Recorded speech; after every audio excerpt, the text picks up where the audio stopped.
Good morning, everybody. It is 6:30 a.m. here in Texas, and we are about to go on the ultimate early summer garden tour. It is June 15th, and we're going to go through the garden and show you all the amazing progress of how amazing these plants look, and then we'll also talk about some of the challenges that have already popped up in the garden. If you are new here, welcome. My name is Dream. This is where the yokels grow, and this is my channel. And if you are returning, I am so glad to see you again. Let's get this tour started. As I said, it is very, very early here.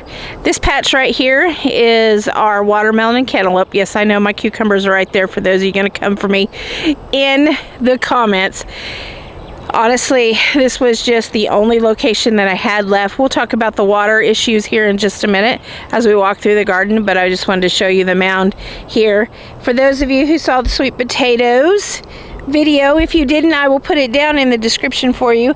Here is an update on the first two that we all planted together in that video, and then over here is the two that we planted, or I planted later on.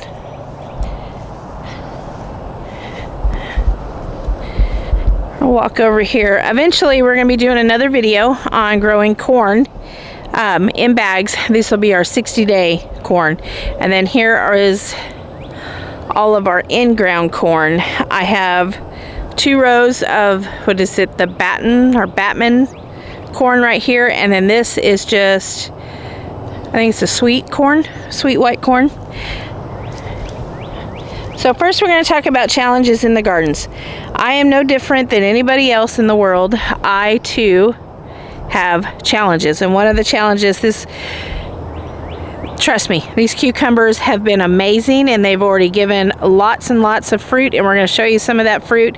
So the fact that we're kind of starting to see these types of diseases, and you can see down below where I have been cutting it out. We've had a lot of rain here in Texas, more so than we normally do. So you're going to have this type of stuff. You're going to have these, what is this called, blight. So you're going to have these types of issues as you go through your garden. But you can see, here's a baby cucumber. But then you come over, there's another little one. Then you come over a little further, lots of cucumbers. Lots, and they're still putting off a lot of cucumbers, so I'm not really worried about it. The great thing about cucumbers is they grow fast, and you can replant them over and over and over again. Here are our beans. So I want to show you guys what sun scald looks like. This is what happens when it gets too hot on your little plants. So we're gonna have to figure out some kind of shade down the middle here for all of our green beans, and they are a variety. We have some purple royal beans, some yellow Cherokee beans, we have Blue Lake, Tender, and I think Chef's Kitchen green beans in these bags. And here are all the peppers.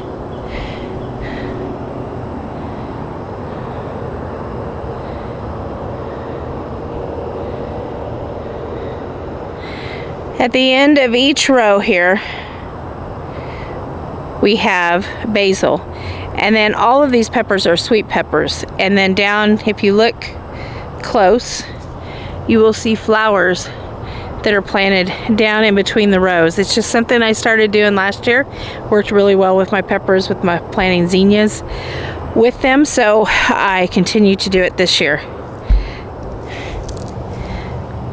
Now these are a variety, all of my bell peppers are red, orange, and yellow. I don't do green bell peppers. I like the color in the garden. But you can see we're loaded down with lots of peppers.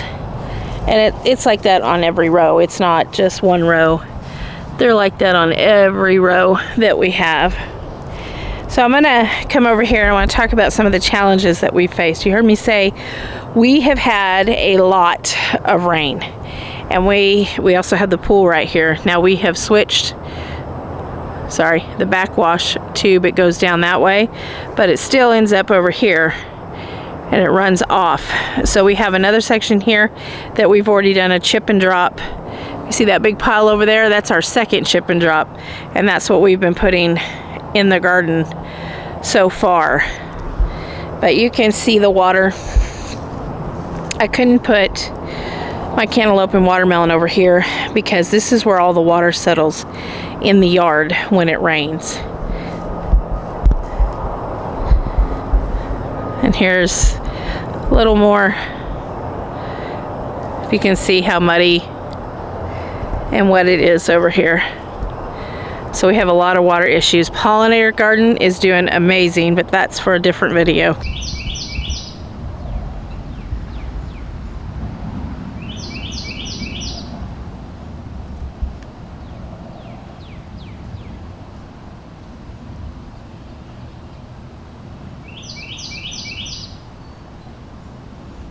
I love the smell of fresh basil, but this plant has done amazing, and I have basil planted in all of my garden all over the place. So not only is it great to keep pests away, it smells amazing when you come out here, but as most of these plants grow, I am allowing them to flower so that we bring pollinators towards our plants that have these little flowers on them, like such as our peppers and stuff, so that we can get more peppers, because the more peppers you get and the more you pick, the more you get. And that's how the summer goes through as when it comes to peppers. So now that we've seen all of these are all the sweet peppers, I will show you the pepper tower here in just a minute for those of you who saw that video when we planted all of our hot peppers exclusively in the green stock. But I'll take you over there and we'll see it here in just a minute. I wanted to show you, these are called gypsy peppers.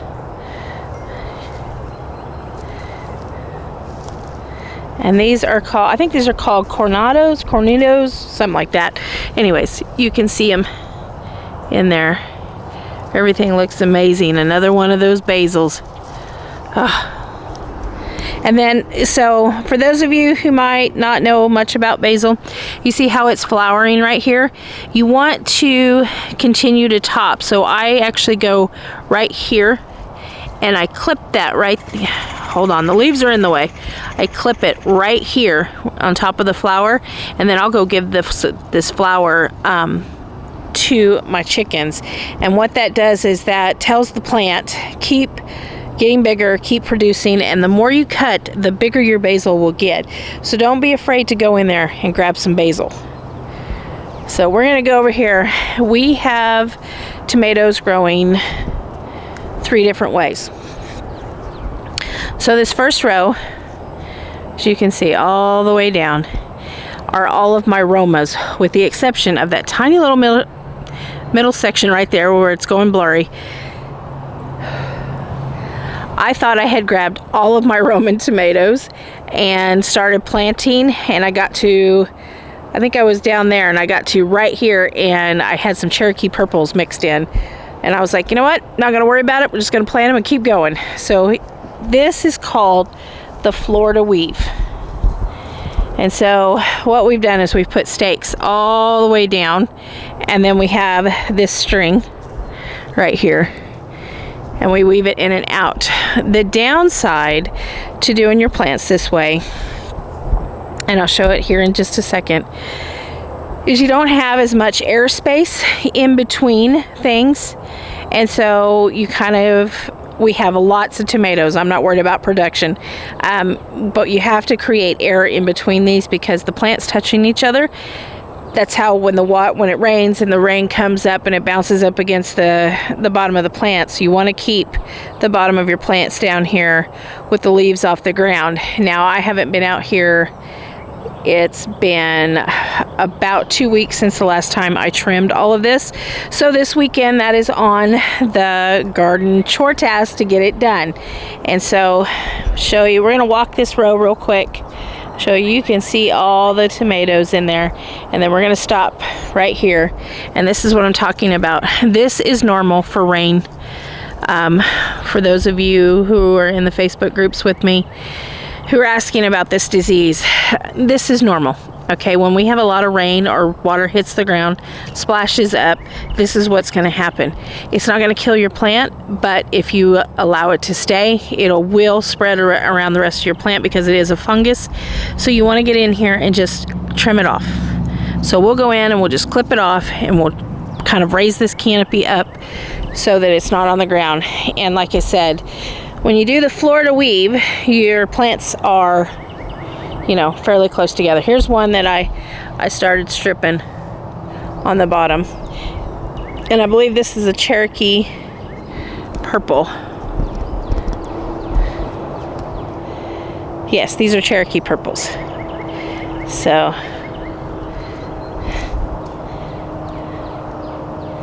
all the way down, and then here's, you saw that little middle section, that's all Cherokee, and then we go back into the Romas right here. Oh, and lots of spider webs. Lots of spider webs. So one of the things that happened this year for me, and why I was late getting the garden in and getting things done, was this ground is clay. And so this is our second year to have a garden here. And so we have been working on basically building the soil. So the rows right here, I didn't put a cover crop on them, but I allowed, you can see the grass over on this one. This is the only row that I haven't got mulch down yet. We allowed the grass to grow over the rows. So then we had to cover the entire garden. If you didn't see that video, I'll put it down in the description for you. We had to cover the entire garden and do solarization on it to kill that grass. Then once that grass was done, or once it was dead, and we pulled the plastic back, we had to till all the rows, and then came, you know, I'm one person and I didn't till the rows. Basically what I did is I got in there with my hands and I hand pulled all the grass. So that took some time, and it was labor intensive to get all that grass out. And once I did that, then I put a layer of mushroom compost over the top, and that's when the planting began. But this garden is big, it's not small. And so that took some time. So the first row of tomatoes is on that far row. You can see how tall they are. That was the first row, and that is all my cherry and sweet 100 tomatoes. And those are all getting ready, well, from about right there down. We're gonna be planting new tomatoes in already. So this is bee balm. And we have tomato, like I said, we have tomatoes growing. I guess we have tomatoes growing 4 different ways, because we have them in grow bags too. And we need to get out here and tie them up to the rail.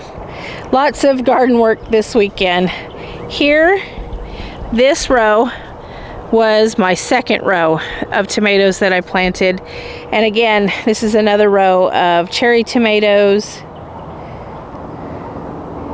And there might be some Cherokee purples and rainbows in there. I'm not sure. I actually know those are all right here. So these are all, do you guys remember the big controversy about purple tomatoes in Baker Creek? From about right there all the way down are those purple tomatoes. And I can tell you right now, they did not grow well. So these are all these are Cherokee purples. I think there's a couple of pineapples and rainbow tomatoes. This was the last row of tomatoes. So my fourth planting of tomatoes that I did. And we have our cattle panels and our fence. It was getting picked up tomorrow, so we can go through down this side right here and put in cattle panels. So one of the challenges everybody faces in garden are the infamous hornworm. Now you can see how much now. I'll show you another plant that she got a hold of and did a little more damage to. Now, I have a different opinion with hornworms than most people do. I don't kill them. I don't give them to my chickens. I remove them. Here in Texas, we have 2 different kinds of, well, one, they both look like hornworms. One of them has a horn, one of them doesn't. One of them is predominantly found, the one without the horn, is predominantly found on moonflowers. That's where we see the big moths, usually, when they're in their adult stage. And they are on the extinction list. And so they're both of them are 2 of the most prolific nighttime pollinators that we have. And so when you go and you kill the babies, those are babies when they're little larvae, feed them to your chickens, you're eliminating a species. I know people don't like to hear that from me, but that is the truth. So last night we were out here to go make sure the chickens got put up. Here's another one that got damaged, and I don't worry about it. I just don't worry about it. Another one that got damaged, but my middle grandson finally got to see one live, and she was probably the size of my hand, and she was pollinating over in the pollinator's garden. And I said, there she is, and I said, that's why we don't kill hornworms. And so he got to see just how big and beautiful they really are.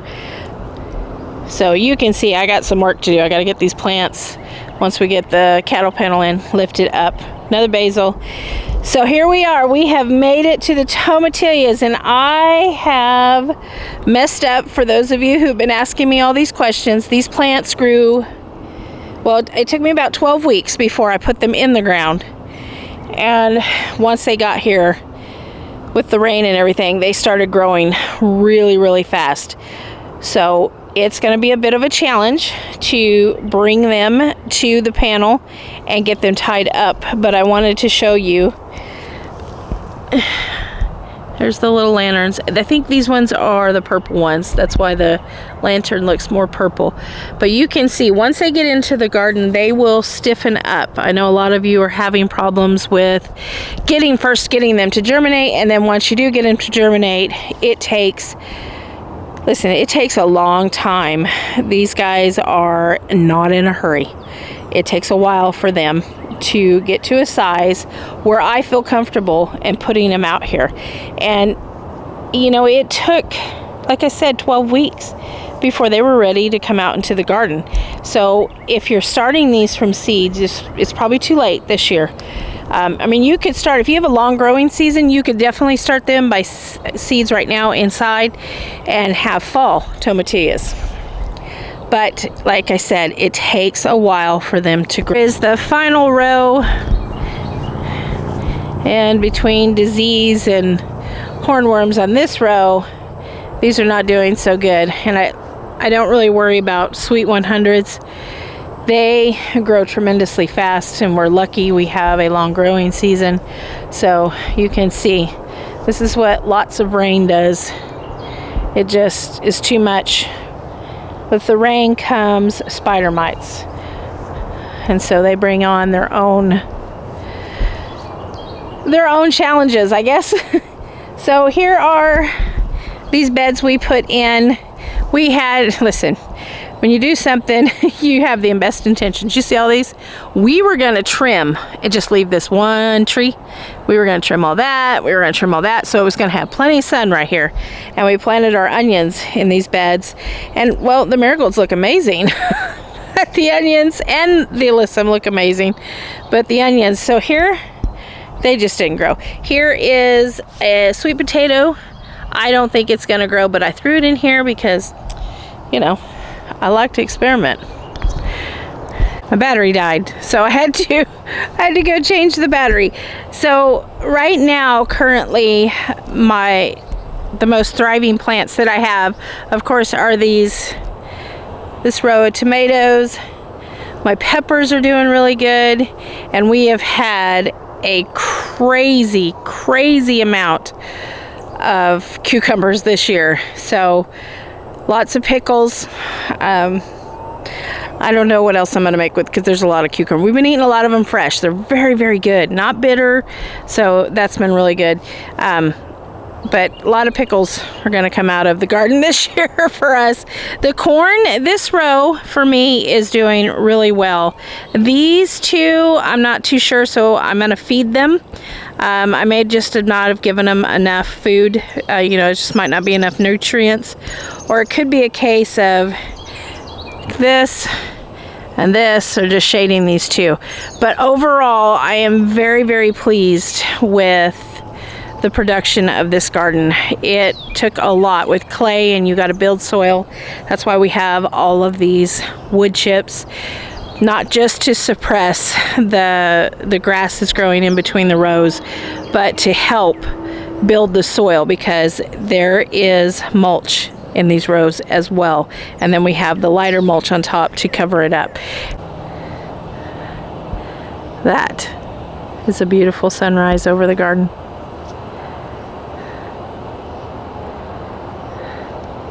So I am super excited about the upcoming harvest. I cannot wait to share that with you.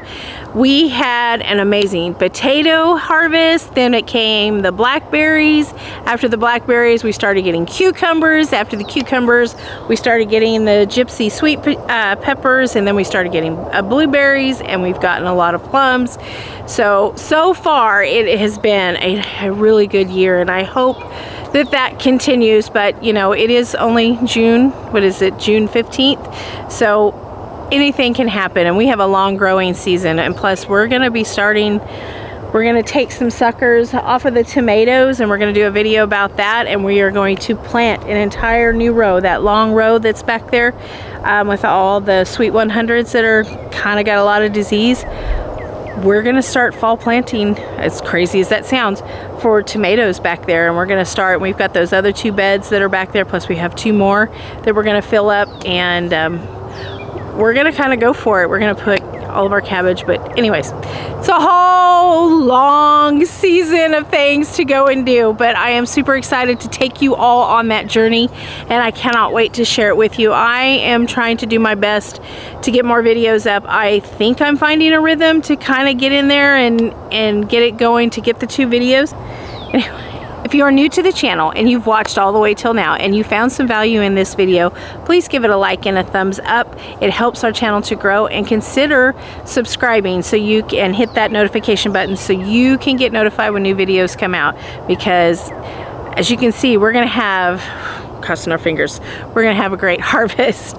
So till I see you in the next video, you all take care of yourselves, you keep your heads up, and no matter how you do it, you keep growing. Bye-bye, y'all.